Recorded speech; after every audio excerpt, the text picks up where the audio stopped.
Very fine. Noman Iqbal ने दिया है जो रिक्शों के पीछे लिखा होता है इग्नोरेंस इज अ ब्लिस, बिल्कुल आ जाएगा। वो कहते हैं ना अकल होवे थे सोचा ही सोचा, अकल ना होवे थे मोजा ही मोजा, तो इग्नोरेंस इज अ ब्लिस। ठीक है, बिल्कुल ठीक है, वेल डन वेल डन, शाबाश बेटा। ये जरा इनको पिक्चर सेंड कर देना और बोर्ड साफ कर देना, इनको पिक्चर सेंड करना। घबराना नहीं है, आज हमारा ये भी एक कंटेंट है, इसके आगे हमने एक कंटेंट और भी स्टार्ट करना है।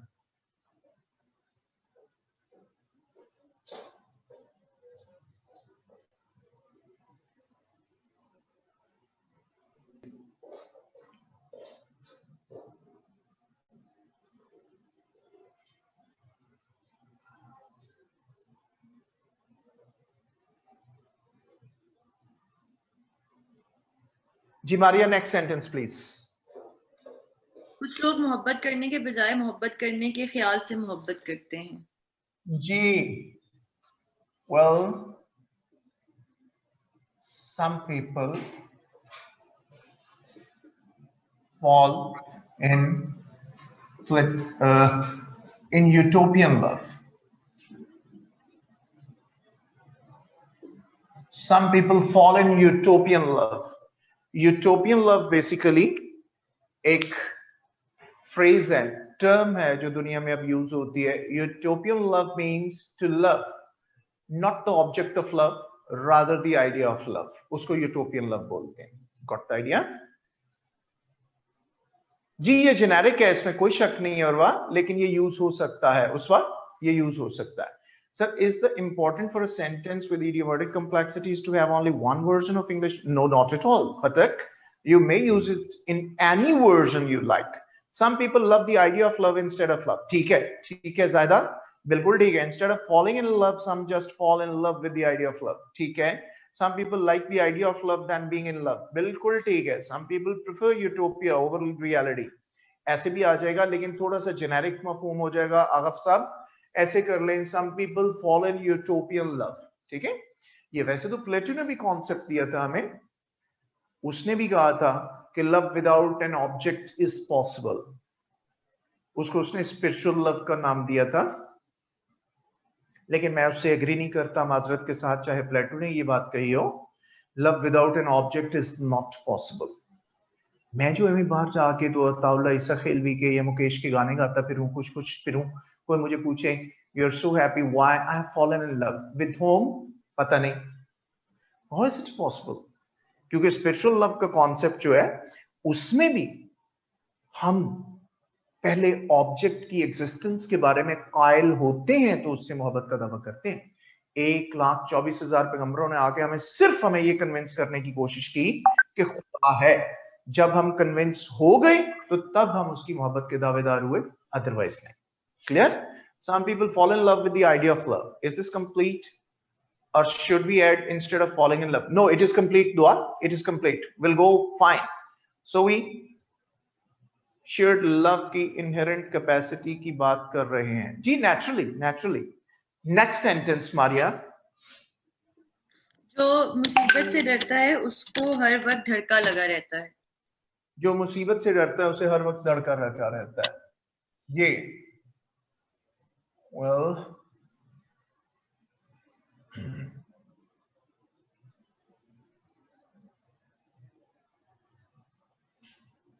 one who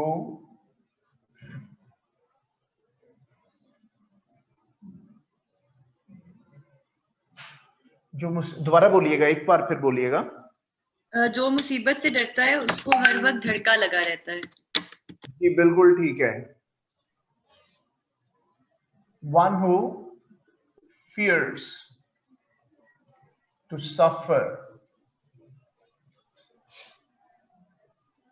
suffers from fear।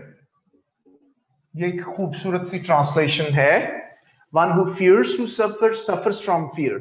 अब देखिए हमने दो क्लासेस यूज किए हैं, one who fears to suffer, comma से उन्हें डिटैच किया, suffers from fear। अब देखिए दो दफा सफर यूज किया, लेकिन ये होती है जिसे हम कहते हैं फिगरेटिव ब्यूटी, एम्बेलिशमेंट। ठीक है, one who fears to suffer suffers from fear. ये वैसे ही है जैसे मैंने शुरू में आपको ओरिएंटेशन क्लास में मुझे याद आ गया, मैंने आपको एक शेर सुनाया था कि कभी कभी दो वर्ड अपने दो डिफरेंट मानों में यूज होते हैं। वो शेर था, आग लग जाए आंख लगने को, न लगी आंख जब से लगी आंख। तो मोस्ट ऑफ द टाइम्स ऐसे भी हो जाता है। जे one who fears to suffer suffers from fear. Ji Noman Iqbal, that's very fine. Fear conquers the mind. आ जाएगा आगा साहब। One who cannot take risks remains fearful. ठीक है, आ जाएगा, लेकिन कमजोर सेंटेंस है Ehsan Shah. one who has fear. Saira, one who has fear, a fear नहीं, one who has fear, या बल्कि आप has fear क्यों करते हैं? one who fears,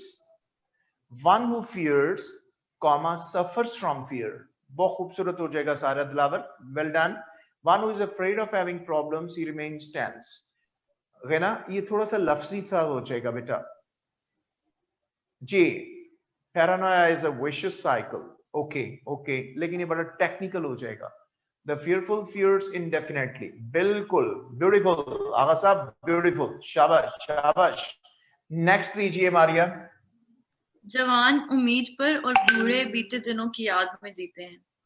ji, youth lives in hope, age in nostalgia. देखिए ये कॉम्बिनेशन यूज होता है, यूथ एंड एज। यूथ का मतलब यंगस्टर्स, एज का मतलब एजेड। यहां आपने एजेड नहीं लिखना, एज ही लिखना है। Youth lives in hope, age in the past, ऐसे भी लिख सकते हैं। Age in nostalgia, age in memories, in reminiscences, कोई सा भी एग्जैक्ट वर्ड आप लिख सकते हैं जी। Youngsters live in hope while the elders live in memories. While the cut करके कॉमा लगा ले, youngsters live in hope, elders on memories. Mustafa, rhythm आ जाएगा सेंटेंस। सर एज और एजेड, एज, ठीक है, got the idea ji. Maria next बोलिए। जिस गांव जाना नहीं उसका रास्ता देखने से क्या गर्ज है। जी, मसलन इसमें एक एनालॉजी फिट आती है। The stone that lies not in your way, comma, needs not offend you. Needs not offend you. The stone that lies not in your way needs not offend you. It is no use to interfere in irrelevant matters. आ जाएगा अहमद शाह।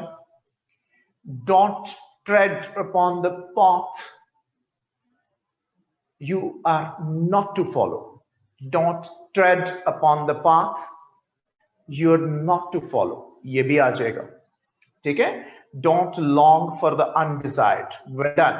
खूबसूरत analogy Numan Iqbal ने दी है। नुमान के sentences बड़े अच्छे हैं। Don't long for the undesired, बहुत खूबसूरत एनालॉजी, that's very fine, शाबाश।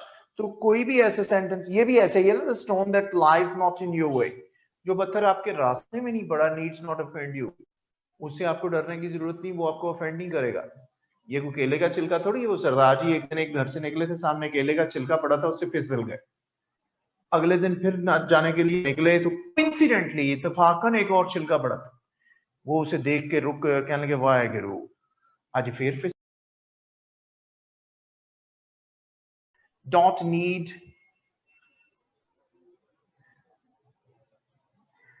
नहीं सायरा आप इसको कर लें, don't wish for the undesired, don't wish for the undesired, don't fret over the far fetched. शाबाश आगा साहब, ठीक है, बेहतरीन जी। Maria next sentence please. Sir इस पे आई हैव अ क्वेश्चन कि अगर इसमें हम कोई ईडीएम यूज नहीं करते हैं तो can we say don't bother yourself with something that does not concern you, और why not, you can use it. कोई सा भी एनालॉजी, कोई सा भी पैरेलल दे दे, ये बड़ा खूबसूरत है, you may use it as it is, ठीक है, वेल डन जी। Maria next sentence. एक भूखा शख्स कुछ भी खा सकता है, इसके लिए चने भी बादाम हो सकते हैं। A hungry stomach despises not even A common food. Despise means to hate. A hungry stomach despises not even a common food. ठीक है कि वो कॉमन फूड को भी डिस्पाइज नहीं करता. इसमें इडियम भी फिट आता है. beggars are not choosers. beggars are not choosers. ये इसमें फिट आता है. लेकिन what if we do not know the idiom? तो इस किस्म की कोई खूबसूरत सी ट्रांसलेशन दे दी जाती है. ठीक हो गया मारिया? और कोई सेंटेंस है? or anything. मारिया है कोई और सेंटेंस? मेरे पास यही है. आपके पास यही है. ठीक है. Thank you very much Maria for your cooperation. Maria को म्यूट कर दें जी. 7 लेफ्ट. नंबर 7 मुस्तफा बोलिएगा. नंबर 7 मुस्तफा को लीजिएगा जी. मुस्तफा इमरान को बेटा जरा लिखना. 13 भी रहता है. जो रहते हैं कौन बोलना चाहेगा? शजिया को ले लें या मुस्तफा को ले लें. दोनों में से किसी को ले लें. मुस्तफा को ले लें. अनम्यूट करें मुस्तफा को. वालेकुम सर.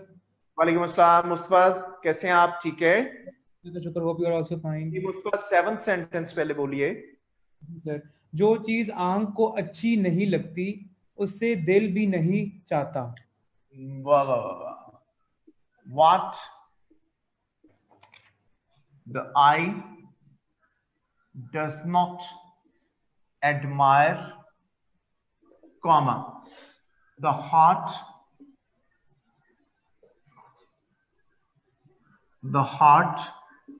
does not desire. देखिए कैसी कलरफुल सी ऑटोमेटिकली ट्रांसलेशन हो गई. एडमायर एंड डिजायर राइमिंग से वर्ड हो गए. ठीक है. What the eye doesn't admire, the heart doesn't desire. Ji, what impresses the eye impresses the heart. बिल्कुल ठीक है मोहम्मद अमीर. समय लग गई आपको कि आपने कैसे ट्रांसलेशन करनी है. Well done. शाबाश शाबाश. What doesn't appeal the eyes doesn't appeal the heart. Well done. Well done. An object unpleasant to the eyes is undesired by the heart. Beautiful Ghatak. Very fine. That's very fine. शाबाश शाबाश. बड़ी अच्छी translation. सो कोई सा भी parallel आप draw कर सकते हैं. लफ्जी तर्जमा नहीं करना. मेरे ख्याल में जहां आपको मैं लेके जाना चाह रहा था आप पहुंच गए हैं वहां पे. अब आपको समझ लग गई है कि हमने इसको कैसे करना है. Heart doesn't desire what the eye doesn't admire. Yes, that is what I have written on the board. That's very fine. जी नंबर 13 दीजिए जी. कौन सा सेंटेंस है जो रहता है? दूसरों के ऐबों पर नुक्ताचीनी से बेहतर है कि उनकी खताओं की इस्लाह की जाए. जी. Better to be a fault mender than to be a fault finder. ठीक है. आपने खुद बनाया या ये इडियम है? नहीं इडियम नहीं है. मैंने खुद बनाया. Better to be a fault mender than to be a fault finder. आप इसको लिख सकते हैं कि reformation is better than criticism. Reformation या rectification. Reformation is a better word. Reformation is better than criticism. Better to reform than to criticize. Better to reform than to criticize. इस तरह भी लिख सकते हैं जी. Instead of criticizing others' faults, their mistakes should be amended. Numan ये आपका फिक्र थोड़ा वीक है. ये लफ्जी हो गया. It's better to mend oneself than being a fault finder. ठीक है इकरा. It is better. थोड़ा नीचे करना यार. Constructive criticism is better than traditional criticism. Beautiful. Ahsan Shah. ठीक है. Better to point others to mind your own business. नहीं ये थोड़ा harsh हो जाएगा. It is better to mend oneself than being a fault finder. It is better to correct someone than to point them out. ठीक है ना? ठीक है. Better to point others to mind your own. No. Farrukh साहब ये नहीं ठीक होगा. Rectification is better than criticism. जी दुआ ने कितना प्यारा फिक्रा लिखा है. Rectification is better than criticism. दुआ आपके लिए दुआ है. अच्छा सेंटेंस है जी. इकराम I can understand. Better to be a reformer than to be a critic. नहीं यहाँ ये critic नहीं आएगा. critic आएगा. CRITIC. C. Mohammad Ahmad. CRITIC. Correction is better than judgment.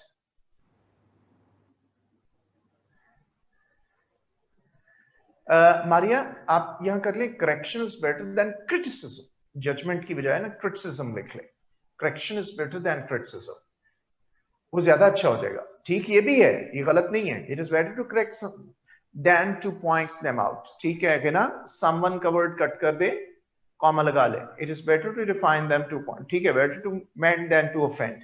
आहा जुनैरा, माय कॉम्प्लीमेंट्स, बड़ी खूबसूरत translation, better to mend than to offend, beautiful again, rhyming words, well done, mend and offend, that's good. और कोई रह गया जी? जुनैरा बहुत अच्छा, जुनैरा बतूल, ब्यूटीफुल सेंटेंस। आप कहां छुपे बैठे थे, बड़ा अच्छा सेंटेंस दिया आपने। प्रेफर करेक्शन ओवर क्रिटिसिज्म, बिल्कुल ठीक है आगा साहब। I think we have done away with the translation, कर लिए? ओके, हो गए सारे।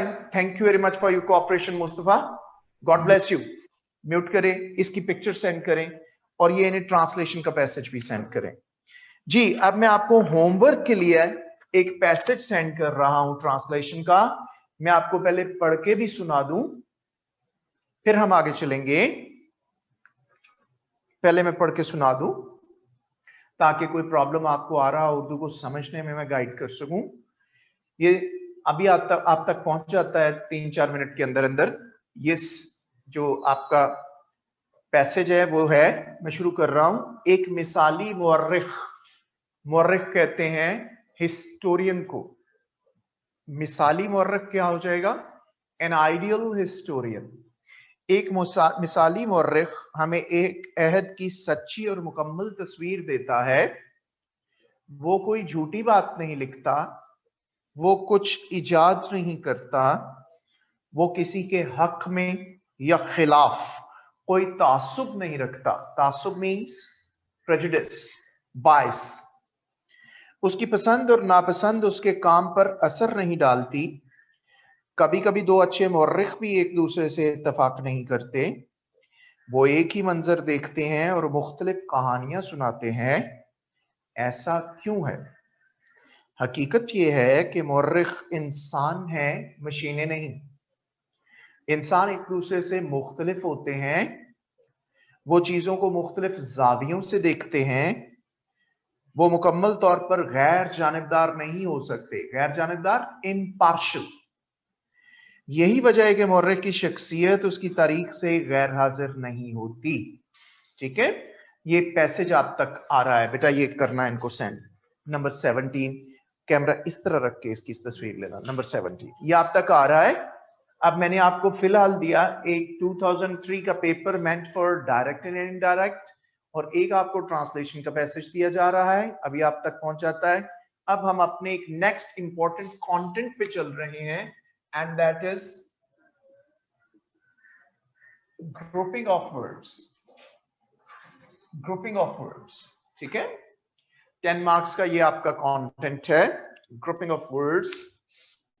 ये क्या कंटेंट है? It is important first of all to understand this thing। ये पेज दे दो भाई।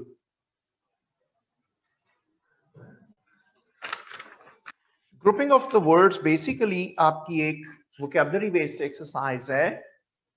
If you recall to your mind your 9th class, you used to have an exercise in your course, match the columns. Am I right?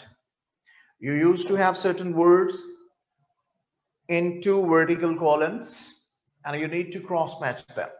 Got the idea? So you once again are going to have the same exercise but in a difficult and amplified form for your CSS. ये माजी में आपको vertical columns में भी आता रहा है, लेकिन 2015 की रिफॉर्म्स के बाद कभी कभी ये आपको हॉरिजॉन्टल कॉलम में भी आ जाता है। इस एक्सरसाइज में आपको 20 वर्ड्स दिए जाएंगे, 20 words, and you will have to make 10 pairs out of them. आपको उनमें से 10 पेयर्स बनाने होंगे। Instructions will be clear. Either you will be asked to make synonyms और एंटोनिम्स, यानी एंटोनिमिक पेयर्स या सिनोनिमिक पेयर्स आपने बनाने होंगे as per the instructions. Choiceless exercise है, तमाम के तमाम वर्ड्स की पेयरिंग करनी है, चॉइस कोई नहीं है। इसके 3 से 4 तरीके होते हैं करने के। एक तो ये कि आपकी वोकैबुलरी साउंड हो, अगर ऐसा नहीं है तो फिर दूसरे नंबर पे आपका पार्ट्स ऑफ स्पीच का नॉलेज बेहतर हो। इसका ये हरगिज मतलब नहीं कि आपने पार्ट्स ऑफ स्पीच की डेफिनेशंस याद करनी है। इसका मतलब यह है कि you need to identify the words as parts of speech. आपने वर्ड्स को पार्ट ऑफ स्पीच के तौर पे आइडेंटिफाई करना होता है कि क्या ये वर्ड नाउन है, एडजेक्टिव है, वर्ब है या एडवर्ब है, क्या चीज है। तो उस सूरत में भी आप एक कंफर्ट जोन में आ जाते हैं। आई होप मैंने आपके साथ एक नॉनसेंस सेंटेंस की एक्सरसाइज की थी। Did I do it with you people? Nonsense sentence एक जिसको हमने पार्सिंग की थी, जिसको स्प्लिट किया था डिफरेंट वर्ड्स में। मेरा ख्याल की थी, नहीं की? अच्छा नहीं की। एनीहाउ ओके ओके, मैं आपको बताता हूं कि हमने पार्ट्स ऑफ स्पीच को आइडेंटिफाई कैसे करना होता है। ठीक है, मैं आपको बताता हूं।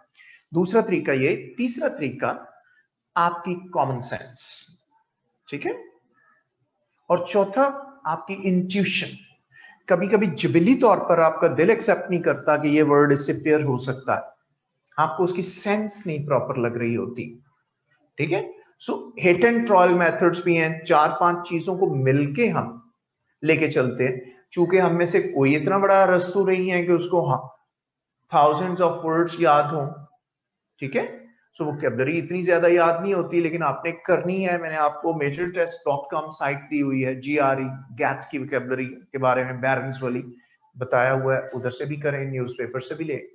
लेकिन दूसरी इंपॉर्टेंट चीज है कि आप पार्ट्स ऑफ स्पीच का नॉलेज रखें। मैंने एक एक्सरसाइज शायद की थी, मैं दोबारा कर लेता हूं। फॉर एग्जाम्पल मैं कहता हूं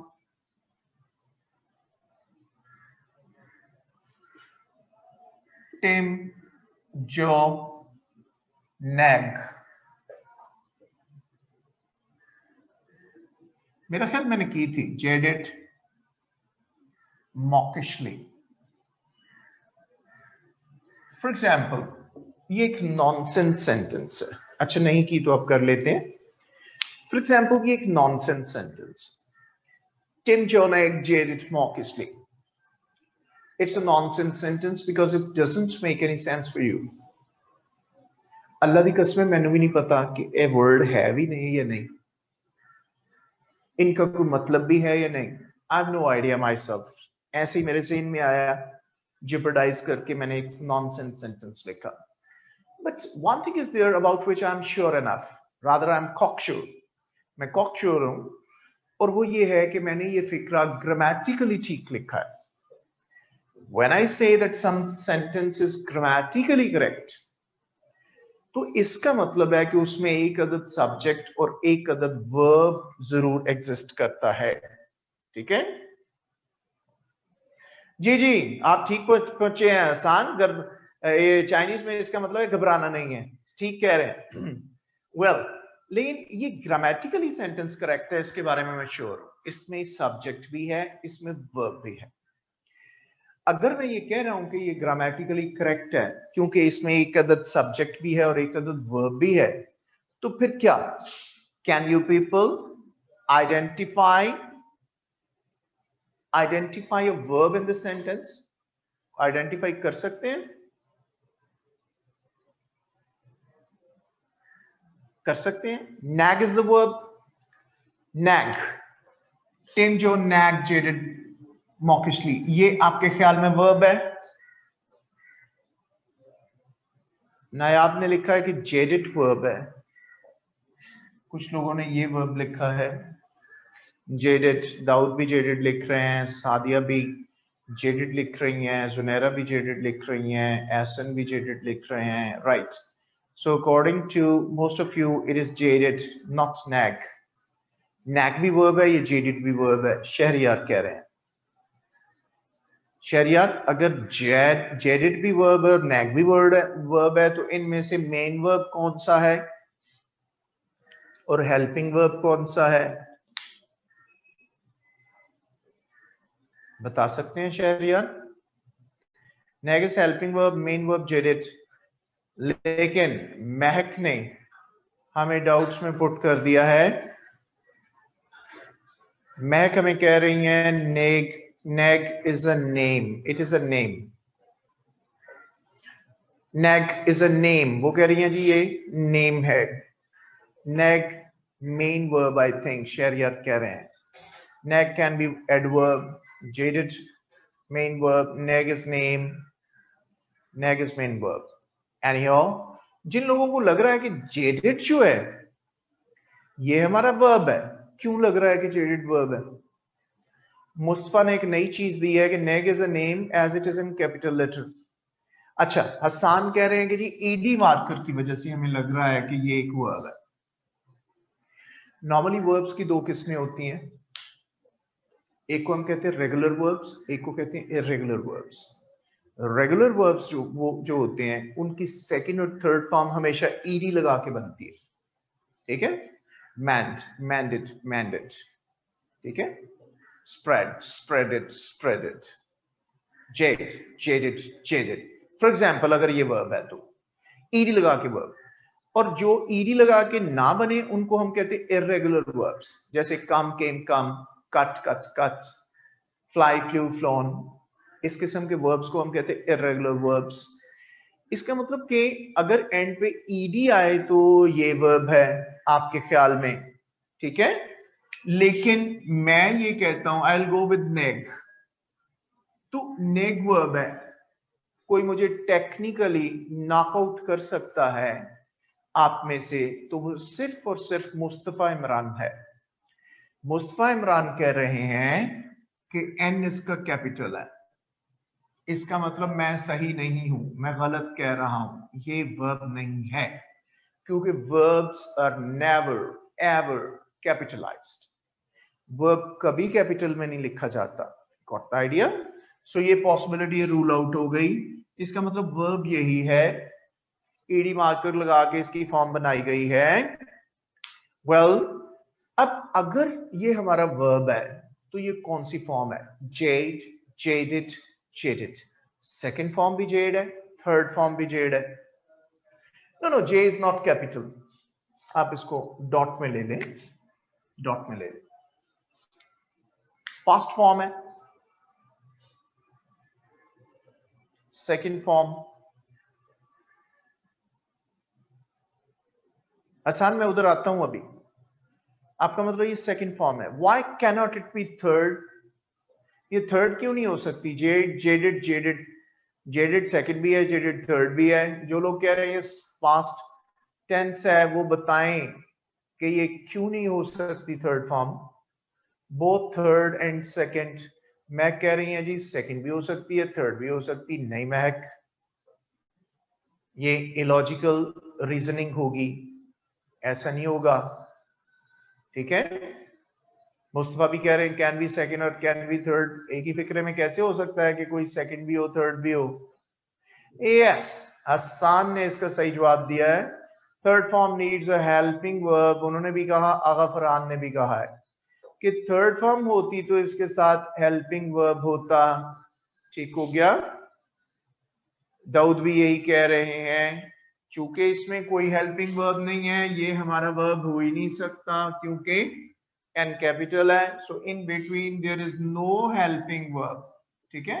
इसका मतलब ये हमारी second form. Now how about Tim, Joe, neck. अब जैसा कि हसन ने कहा है कि ये कोई नाम हो सकता है. क्यों? क्योंकि टिम का डी कैपिटल है, जो का जे कैपिटल है, नेक का एन कैपिटल है. So it is going to be some kind of name.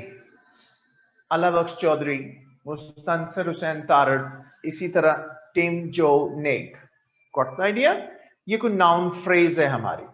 ये प्रॉपर नाउन्स हैं. बिल्कुल ठीक है शेरी, ये प्रॉपर नाउन्स है. बिल्कुल ठीक है. How about this word? What is this? Mawkishly. It is a striving neg, so it's an adverb.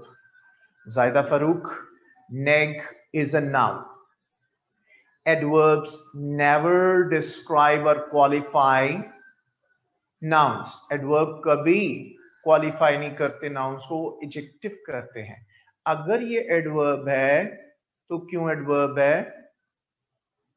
शरिया कह रहे हैं describes, so an adjective. No, no, no, no. It is an adverb because it is going to qualify the verb. हमें दोनों के मानी का नहीं पता क्या है, कैसे डिसाइड करें? तो इसका टोटका ये है कि आपके 98% एडवर्ब्स जो होते हैं दे एंड एट ly, ये ly पे एंड होते हैं. Got the idea? इस वजह से हमने ये डिटरमिन किया कि ये हमारा एडवर्ब है. ठीक है? सो इट जस्ट मीन कि हमारे जो पार्ट्स ऑफ स्पीच हैं वो एक कॉज एंड इफेक्ट रिलेशनशिप के साथ लगे होते हैं. कोई ना कोई सॉलिड रीजन होती है ना उसके पीछे. आपका एक कॉन्फिडेंस लेवल है, आपको यहां डट के कहना चाहिए कि जेडेड सेकंड फॉर्म है. Why? Because there is no helping verb. और जेडेड ही वर्ब फॉर्म है. व्हाई? बिकॉज ईडी लगा हुआ है. ये कॉन्फिडेंस होना चाहिए. वो एक सॉलिड स्टेट फिजिक्स डिपार्टमेंट के कुछ स्टूडेंट्स ने एक अल्ट्रालाइट प्लेन बनाया जो फ्लाइंग सीखने के लिए यूज होते हैं. बाइसीटर प्लेन होता है. जब बन गया तो अपने सुपरवाइजर और फिजिक्स के वर्दी उस्ताद को फर्स्ट टेस्ट फ्लाइट के लिए उन्होंने कॉकपिट खोल के अंदर बिठा दिया कि सर आप भी तशरीफ रखे, आपको फ्लाइंग करवाते हैं इस जहाज की. तो कुछ और टीचर भागते भागते आए और शाउट किया उन्होंने उन टीचर पे कि खुदा के लिए ये क्या कर रहे हैं, निकलें यहां से. जान प्यारी नहीं आपको? क्या पता ये जहाज उड़ते ही क्रैश हो जाए, क्या पता ये ऊपर जाके गिर जाए, इंजन बंद हो जाए, कोई प्रॉब्लम हो सकता है. ठीक है? सो वो बड़े कॉन्फिडेंस के साथ कहने लगे कि इंशाल्लाह मैं सेफ हूं, कोई प्रॉब्लम नहीं है मुझे. वो कहने लगे, वो हॉकॉन्स कहने लगे मुझे ये कॉन्फिडेंस है कि अगर ये मेरे स्टूडेंट्स ने बनाया है तो ये उड़ेगा ही नहीं. सो कॉन्फिडेंस की ये भी एक इंतहा होती है कभी कभी. ठीक है? Got the idea? जी sir, if I may, jaded is used to describe fatigued, like tired or weary. Yes, Sharia, it does conveys the meaning. Sometimes it does conveys the meaning. Conditional meaning है ये इसके, regular meaning नहीं है. ठीक है? तो in that way कहीं ना कहीं हमारा एक cause and effect relationship होता है. No, parts of speech हमारे कोर्स का हिस्सा नहीं है सबा. मैं कोशिश करूंगा आपको इनके नोट्स सेंड करवा दूं. मैं कोशिश करता हूं आपको सारी क्लास को इसके नोट्स सेंड करवा दूं पार्ट्स ऑफ स्पीच के. इंशाल्लाह अगली क्लास तक मैं कंपोज करवा लूंगा. मैं आपको ये सेंड करता हूं. मैं प्रॉमिस करता हूं आपसे, आपको क्लियर हो जाएगा. सो ये होता है कि हम कैसे पार्ट्स ऑफ स्पीच को आइडेंटिफाई करते हैं. अब आ रहे हैं हम अपनी एक्चुअल एक्सरसाइज की तरफ, ग्रुपिंग ऑफ द वर्ड्स की तरफ. मैं पास्ट पेपर्स में से ही एक्सरसाइज लेने लगा हूं. ठीक है? Be alert.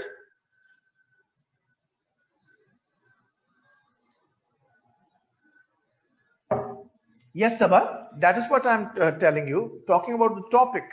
Sabha, we are not studying parts of speech, we are studying grouping of the words. मैं करवाने लगा हूं आपको, आपने शायद लेट ज्वाइन किया. ग्रुपिंग ऑफ द वर्ड्स, ये ऊपर टॉपिक लिखा हुआ है. वो मैंने आपको उसके मेथड बताए हैं कि एक मेथड तो ये है कि आपकी वोकैबुलरी बड़ी स्ट्रांग होनी चाहिए. दूसरा मेथड ये है कि आपको पार्ट्स ऑफ स्पीच को आइडेंटिफाई करना चाहिए, आना चाहिए, जो मैंने अभी एक्सरसाइज की सबक. तीसरी चीज आपकी कॉमन सेंस और चौथी चीज आपकी इंट्यूशन. पास्ट पेपर्स में से एक्सरसाइज ले रहा हूं. पहली एक्सरसाइज थोड़ी सी सिंपल होगी and it is about the synonyms. मैं 2 वर्टिकल कॉलम्स में वर्ड्स लिख रहा हूं. सिनोनिम्स होंगे, आपने उनकी पेयरिंग करनी है. ठीक है जी? Number 1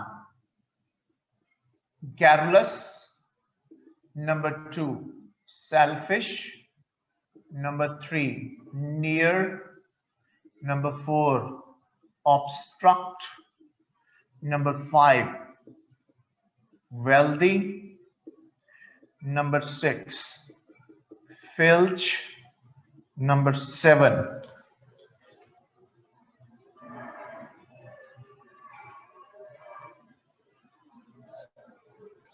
assess, number 8 tempting, number 9 ponder, and number 10 increase. मैं पढ़ने लगा हूं इन वर्ड्स को दोबारा. नो प्रॉब्लम सबा जी, मैं पढ़ने लगा हूं इन वर्ड्स को. First one is garrulous. garrulous, second is selfish, third is near, fourth one is obstruct, fifth one is wealthy, sixth is filch, seven is assess, eight is tempting, number 9 is ponder, number 10 is increase. अब मैं ये line लगाई बीच में, opposite side पे मैं इनके meaning लिखने लगा हूं, लेकिन वो एक जिपरडाइज स्टेट में होंगे और आपको उनको क्रॉस मैच करना होगा. For example, first word is affluent, second is steel, third one is enticing, next is augment, next is talkative, then we have egoistic, right? Next is meditate, next one is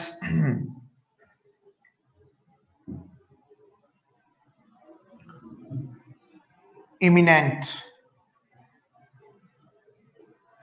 ठीक है. Next is estimate, कितने हो गए, 3 3 6 तीनों. Next impede,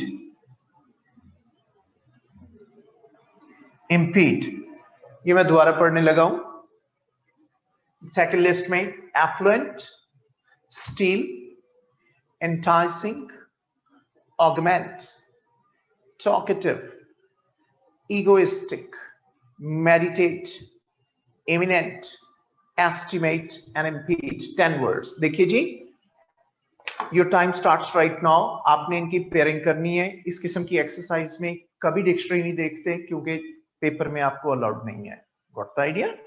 तो आपने अपनी sense के मुताबिक वोकैबुलरी वर्ड्स को समझते हुए, बीइंग पार्ट्स ऑफ स्पीच उनको आइडेंटिफाई करके, या अपनी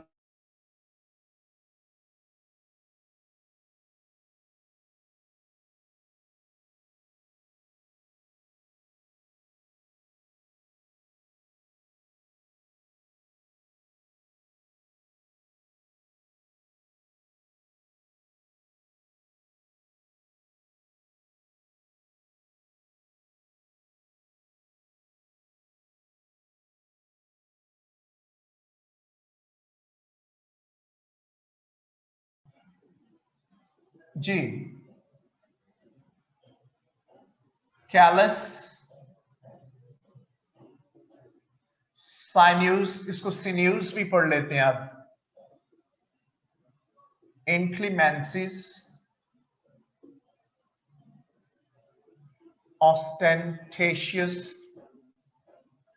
ostentatious, begrimed and salubrious. These are 6 words. मैं रिपीट कर रहा हूं इनको दोबारा.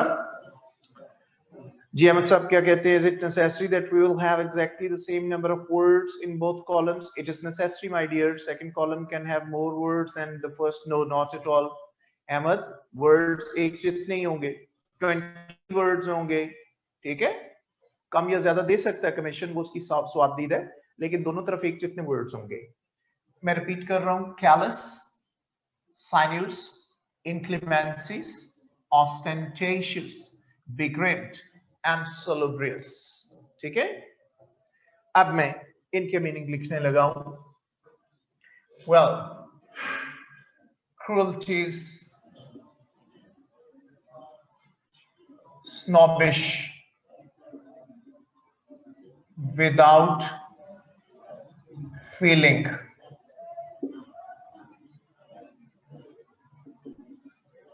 insensitive,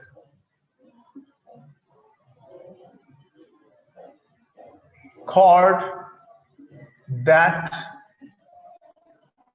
connects muscles, and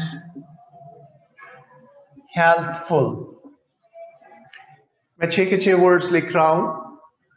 cruelties, snobbish, without feeling, insensitive, cord that connects muscles, and helpful. You have 2 minutes at your disposal. 2 minute के अंदर इनकी पेयरिंग करेंगे, फिर मैं करके दिखाऊंगा. हरी अप, शाबाश शाबाश, everybody.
शहरियार ने कर लिए हैं.